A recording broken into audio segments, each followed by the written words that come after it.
Subscribe করুন চিরকুট infinity চ্যানেলকে আর সবার প্রথমে নতুন ভিডিও আপডেট পেতে বেল আইকনে ক্লিক করুন।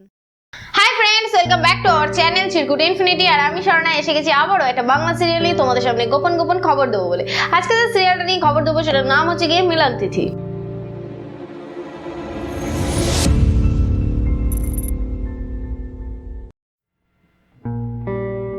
মিলন তিথি সিরিয়ালটা হয় স্টার জলসায় আর এটা হয় রাতে 9টার সময়।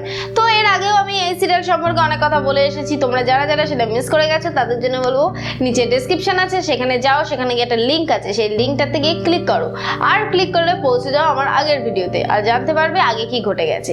তাহলে যখন এই ভিডিওটা দেখবে তাহলে বুঝতে পারবে যে কোনটার পরে কোনটা বলছি, স্টেপ বাই স্টেপ। তো যাই হোক, সিরিয়ালে ঘটে গেছে অনেক বড় বড় ঘটনা, সেগুলো তোমাদের সামনে তুলে ধরাটাই আমার কাজ, মূল লক্ষ্য। তো সিরিয়ালে আমরা দেখতে পেয়েছি যে জিষ্ণু ফিরে এসেছে, মানে অর্জুন জিষ্ণু রূপে ফিরে এসেছে, তার সাথে আরো একজন ক্যারেক্টার এসেছে যার নাম অনন্যা, এবং তারা আবার মল্লিক বাড়িতেই উঠেছে। তো সেই সমস্ত কিছু তো আমরা জানতাম। তো এরপরে অহনা আর আদিত্যর মানে আদিত্য ভাদুরীর যে বিবাহ বার্ষিকী পালন হচ্ছে, তো সেখানে জিষ্ণু অর্জুন একটা গান গায়। সেই গানটা মনে পড়ছে তোমাদের, তুম দিল কি ধড়কন মে কি যেন গানটা আমার ঠিক মাথায় নেই। তো যাই হোক, ওই গানটা আমার খুব প্রিয়, ওই গানটা গায় এবং অহনাকে একটা গিফট করে একটা ছবি। রাত্রির বেলায় যখন অহনা সেই ছবিটা দেখে এবং কিছু তার মনের মধ্যে হয় যে এই ধরনের ছবি তো অর্জুন আঁকতো, আলাদা আলাদা মানুষ একই রকম তুলির টান কি করে দিচ্ছে। তো সেটা নিয়ে তো খুব চিন্তায় রয়েছে। এবার আদিত্যকে তো বলতে চেয়েছিল, আদিত্য বুঝতে চায়নি, কিন্তু আদিত্যকে নিয়ে গিয়ে যখন সেই সমস্ত ছবিগুলো দেখায়, আদিত্য বাবু তাকে এটাই বোঝায় যে হতেই পারে, একরকম হয় না, অনেক রকম মানুষকেই একরকম মানে কিছু না কিছু একটা নেচার থেকে যায়।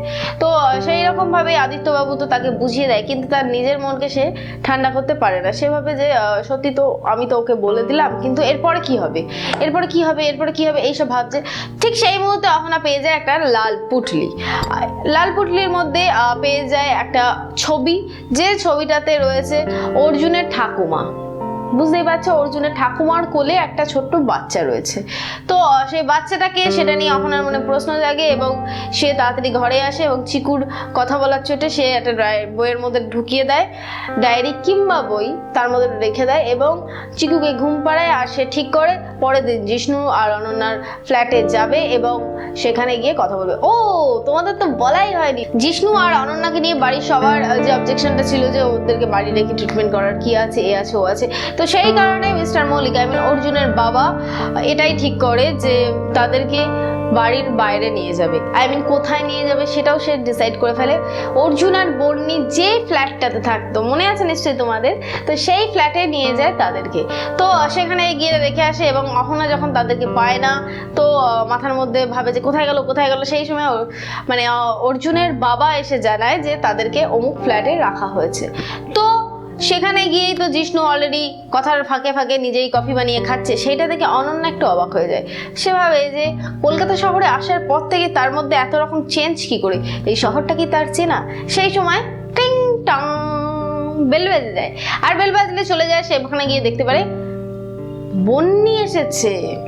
বন্নি এসেছে দেখেই তারা ভেতরে আসতে বলে এবং বন্নি বলে আমি বসবো না। তা সে বসেও পড়ে এবং একটা খাবারের প্যাকেট দেয় এবং জানায় যে এটা একটা সামনের দোকানের একটা চাইনিজ রেস্টুরেন্টের চাইনিজ খাবার।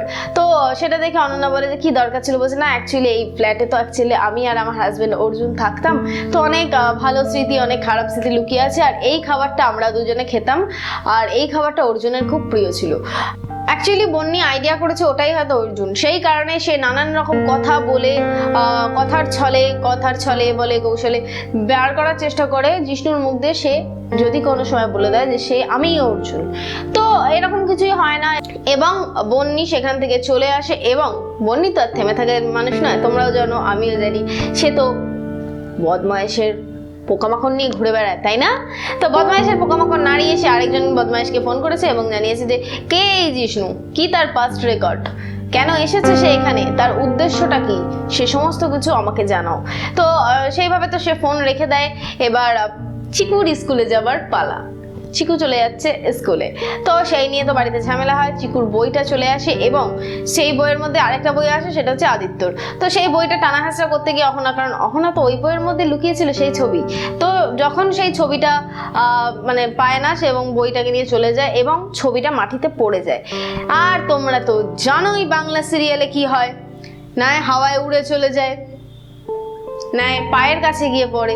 না এটা এবার এরকম একটু হয়নি, এবার একটুখানি ঘুরে গেছে, মাটিতে পড়ে আছে, সেটা দেখতে পেয়েছে অর্জুনের বাবা এবং সে তুলে নিয়ে অহনাকে জিজ্ঞেস করে যে এই ছবি তুমি কোথায় পেলে। তো সে জানায় যে সে জিষ্ণুর ঘরের থেকে পেয়েছে।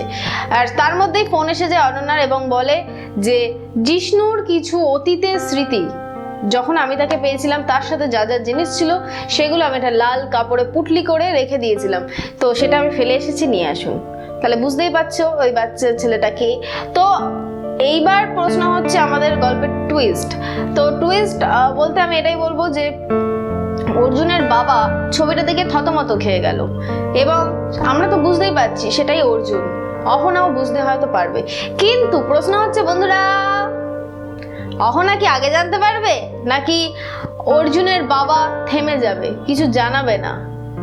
কি হবে জানতে গেলে তোমাদেরকে এই সিরিয়ালটা দেখতে হবে। আরো একটা খবর আছে, সেটা হচ্ছে বন্নি এবার কোন প্ল্যান করছে অর্জুনকে ধরার জন্য। তো সেটা অবশ্যই করে তোমাদেরকে দেখতে হবে, আর তার জন্য কি করতে হবে, এই সিরিয়ালটা রেগুলার দেখতে হবে। আর যারা যারা মিস করে যাচ্ছ তাদেরকে বলবো আমার চ্যানেল তো রয়েছে তোমাদেরকে খবর দেবে বলে। তো আমার ভিডিও যদি তোমাদের ভালো লেগে থাকে তাহলে লাইক করো, আর যদি কিছু বলতে চাও তাহলে অবশ্যই করে কমেন্ট করো, আর হ্যাঁ অবশ্যই করে আমার চ্যানেলকে সাবস্ক্রাইব করো। সাবস্ক্রাইব কম হচ্ছে তার জন্য বলছি বেশি করে করো, বন্ধুদেরকে শেয়ার করো। সো আজকে অবধি, আবার দেখা হবে, টাটা।